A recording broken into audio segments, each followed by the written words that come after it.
జగన్కి చెప్పదలుచుకుంది ఒకటే, జగన్ బాధితులందరికీ ఒకటే చెప్తా ఉన్నాను. One man's courage makes a majority అంట. One man's courage.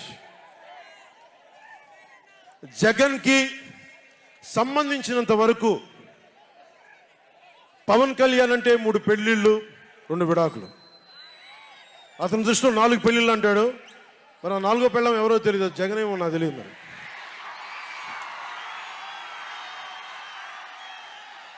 నాకు ఇదే విసుగొస్తుంది. జగన్ లేని 4వ పెళ్ళ ఒకటి నువ్వేరా.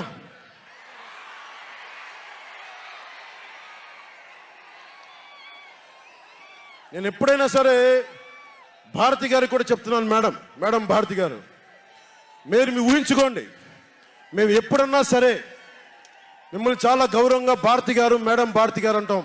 మీ ఆయన ఇంత నీచంగా ప్రవర్తించినా కానీ, చంద్రబాబు గారి సతీమణి కానీ, నియోజకవర్గంలో ప్రతి ఒక్కరిని ఇబ్బంది చేసినా కానీ, నా ఇంటి సతీమణి నన్నా కానీ పెళ్ళాలను సంబోధిస్తాడు. ఆ మాట మిమ్మల్ని అంటే ఎలా ఉంటుంది భారతి గారు? ఆలోచించండి ఒకసారి. నాకు తెలుగు వచ్చు, నేను పెద్ద ఇంగ్లీష్ మీడియం చదువుకున్న వ్యక్తిని కాదు, నాకు చాలా భాష వచ్చు, కానీ సంస్కారంగా ఉండదని మాట్లాడినంతే. జగన్, నీకు సంబంధించినంత వరకు నేను 3 పెళ్లిళ్ళు 2 విడాకులు. పవన్ కళ్యాణ్ అంటే జగన్ చెప్తున్నా విను, పవన్ కళ్యాణ్ అంటే ఆంధ్రప్రదేశ్ ప్రజల భవిష్యత్తు. పవన్ కళ్యాణ్ అంటే ఈ దేశపు యువత కాలంలో, పవన్ కళ్యాణ్ అంటే కన్నీళ్లు తుడిచే చెయ్య, పవన్ కళ్యాణ్ అంటే అర్ధరాత్రి పరిగెత్తుకుంటా వచ్చి ప్రాణాపాయంలో ఉన్న 108 అంబులెన్స్, పవన్ కళ్యాణ్ అంటే ఆడబిడ్డలకి రక్షణగా ఉండి చేతికి కట్టే రాఖీ, పవన్ కళ్యాణ్ అంటే పెద్దోళ్ల భుజం మీద ఉన్న కండువ, గర్వంతో ఎగిరే జాతీయ జెండా పవన్ కళ్యాణ్ అంటే. పవన్ కళ్యాణ్ అంటే నిన్ను నట్టేటను ముంచే తుఫాన్, గుర్తుపెట్టుకో. నిన్ను అధాపాతాళానికి తొక్కే వామనుడి పాదం పవన్ కళ్యాణ్ అంటే గుర్తుపెట్టుకో. ఇందాక చెప్పాను కదా, ఒక్కడి one man's courage makes a majority అని. ఒక అర్ధరాత్రి కికారణ్యంలో అడవులు, సింహాలు, పులులు, తోడేళ్లు, గుంటనక్కలు తిరిగే చోట ఒక్కడు వెలిగించిన కాగడ అడవిని జయిస్తుంది.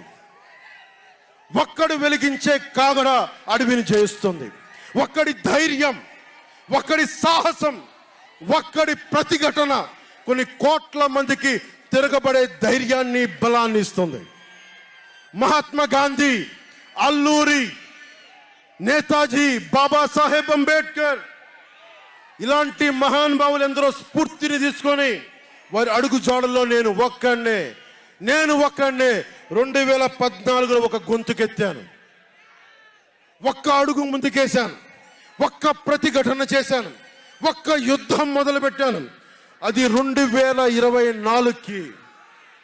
అక్కడ దూరంగా ఉన్న వాటి మీద ఎక్కి ఉన్న జన సైనికులు, విదేశాల్లో కూర్చున్న తెలుగు ప్రజలు, ఎక్కడో టీవీల్లో వీక్షిస్తున్న మహిళలు, పెద్దలు, పిన్నలు ఉద్యోగం మరి ఆపేసి పని పక్కన ఆపేసి చేస్తూనే ఉన్నారు. ఈ రోజున తాడేపల్లిగూడెం నుంచి నేను ఒకటే పిలిపిస్తున్నా, ఈ మినీ యుద్ధాలన్నీ కలిసి ఒక మహాయుద్ధాన్ని ప్రకటిస్తున్నాను 2024 ఎన్నికలకి.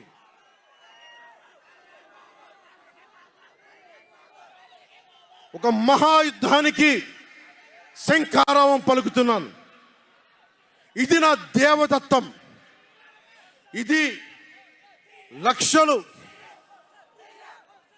కోట్ల ప్రజల ఆశల కోసం ఈ మహాయుద్ధాన్ని ఆవాహన చేస్తున్నాను. రాష్ట్ర ప్రయోజనాల కోసం ఒక దాష్టీకుడితో పోరాటం చేయడానికి ఒక మహాయుద్ధాన్ని ఆవాహన చేస్తున్నాను. ఈ రోజున నేను శంఖారావం పూరిస్తున్నాను. ఈ రోజున ఈ విధ్వంసకర పాలనని ఆపుదాం. ఈ వైసీపీ విధ్వంసకర పాలనని ఆపుదాం. ముందుకెళ్దాం, ముందుకు తీసుకెళ్దాం. వైసీపీ గడిల్ని బద్దలు కొడదాం.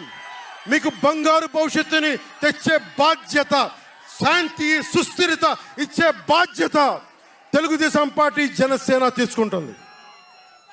తెలుగుదేశం పార్టీ వర్ధిల్లాలని కోరుకుంటూ, తెలుగుదేశం విజయం సాధించాలని కోరుకుంటూ, జనసేన వర్ధిల్లాలని కోరుకుంటూ, జనసేన విజయం సాధించాలని కోరుకుంటూ, ప్రధానమంత్రి నరేంద్ర మోదీ గారు మరొక్క మారు ప్రధానమంత్రిగా రావాలి.